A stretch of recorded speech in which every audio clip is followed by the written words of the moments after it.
buenas amigos, hoy vamos a subir a una de las 5 montañas sagradas de China, el Monte Heng. ¿Estáis preparados para explorar un paraje indómito lleno de rincones naturales, mágicos y misteriosos? Pues a lo mejor en otro vídeo, porque esta montaña es un poco especial. La faceta montañista que podía tener este lugar ha sido reducida al mínimo, enseguida lo veréis. En realidad nos falta muy poquito para la cima, porque como la gran mayoría de los visitantes, nosotros también hemos hecho prácticamente todo el recorrido hasta aquí en autobús. Es que el camino por el que te indican que subas es una carretera, y menuda carretera. Diciéndolo suave, yo creo que los conductores de autobús la ven como su circuito particular de carreras. Vamos, que ir andando igual no es lo más seguro, al menos hasta esta zona. Lele en algunos de los últimos vídeos se ha reído un poco de mí por el miedo que le tengo a las alturas, y ahora se las ha tenido que ver con el karma porque se marea mucho con las curvas. Aquí creo que apenas hay atracciones de esas de pasar vértigo, pero subir al autobús ya es bastante montaña rusa. Yo no me mareo, pero tengo que reconocer que ha sido intenso.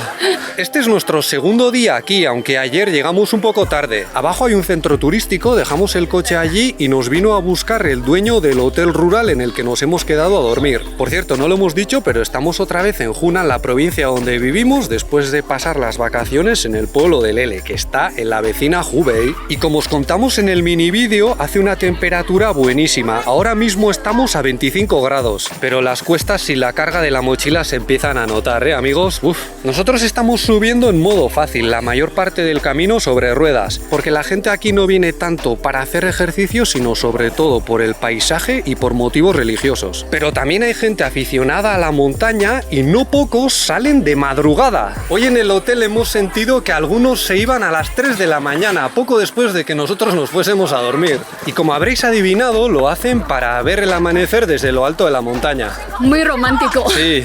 En esta montaña hay por lo menos 50 templos, pero hay quienes dicen que hasta 200, porque algunos son muy pequeños y no es fácil llegar a ellos. En cada parada de autobús tienes unos cuantos lugares de interés, no solo templos. Mirad, en esta casa, Chiang Kai-shek tuvo algunas de sus reuniones militares más importantes durante la Segunda Guerra Mundial. No solo era la casa, también había otras instalaciones, pero ya veis, aquí en el monte estaban a salvo, Ese armario es una puerta secreta para emergencias. A través de ella se podía acceder rápidamente al refugio antiaéreo. ¿Esto entonces era la China profunda? No, lo siguiente. O sea, difícil que diesen con ellos aquí. También te puedes perder por el monte si quieres, pero la megafonía te avisa de que seas responsable.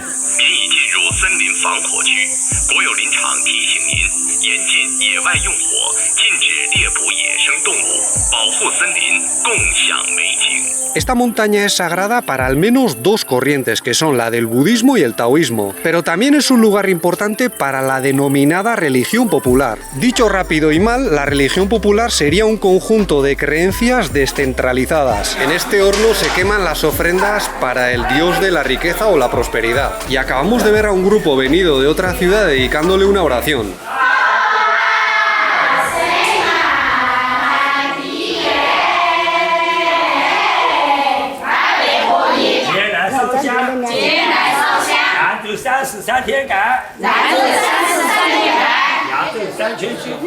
这个是你们就要拿这个来拜是吗？对，主要是祈福什么东西呢？是祈保全家人保平安，然后保身体健康，然后你考大学，像大人的话就是生意兴隆，然后小孩就是聪明，也是学业有成。所以你们是一个组织吗？是的，是一个协会是吗？专门这个是每年都会来吗？是的，每年来一次。对。¡Ay, que a esta señora se le ha subido la bola! ¡Ayuda, por favor! Lo que veis ahí es una procesión, en algunos aspectos a lo mejor no muy diferente a las del mundo católico. Pero pasa una cosa muy curiosa. Hemos preguntado a más de uno a qué corriente o a qué religión corresponde esta práctica y la mayoría no nos sabe responder. De hecho, aunque en China las religiones tienden a mezclarse desde hace siglos de manera bastante armoniosa, a veces saltan chispas entre ellas por la apropiación del patrimonio. Por ejemplo, el dueño del hotel me dijo que el templo de la cima originalmente era taoísta, pero ahora ahí viven monjes budistas. Y esto ya es un poco cotilleo, pero por lo visto hace unos años vino un creyente muy fervoroso del taoísmo desde el sur y tuvieron una buena bronca. Y yo lo comprendo porque de hecho el taoísmo está un poco de capa caída en este país. En general no están tan bien organizados como los budistas y tienen muchos menos seguidores. Y yo diría que sobre todo en la faceta económica no son tan vivos.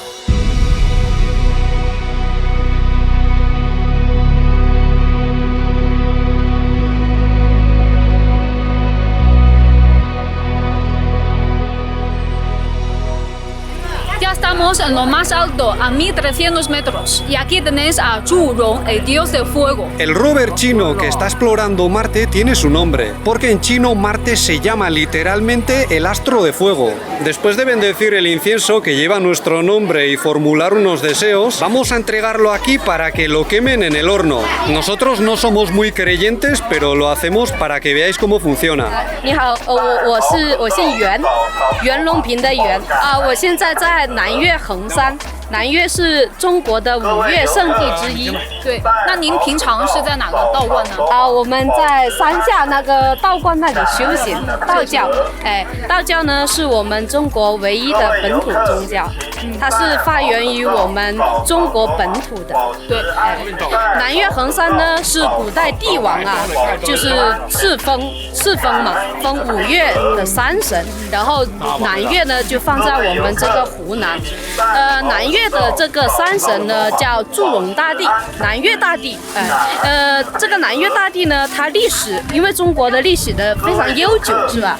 有记载的就有5000年了，但其实呢，我们还要更久远一点。从那个伏羲以来呀，它就是盘古开天辟地以来就有了，所以古代呢，它就有火政嘛，就是皇帝的时候有负责火。古代的时候，因为食物呢，它就是比较原始嘛，要把食物烤熟，它就有火，它就是有木政啊、火政，它就是一种官职来的。那么祝融大帝呢，他就是南方这一块的保护神，他同时也是火神，也是古代呢，就是这一地方的部落酋长，久而久之，他的子孙呢就把他祭祀为山神，因为在古代嘛，交通不便利，这个名山大川啊，它就是非常的崇高险峻，那么它就会演化为山神，化为我们祖先崇拜、神仙崇拜跟自然崇拜，所以就形成了一个这个神仙信仰。到了现在呢，它就是变成了南岳大帝嘛。我们这边就很多老百姓呢，他们就会来朝香啊，朝拜这个南岳圣地。他们会从湖南啊，还有南方啊，几千里外来这里朝拜。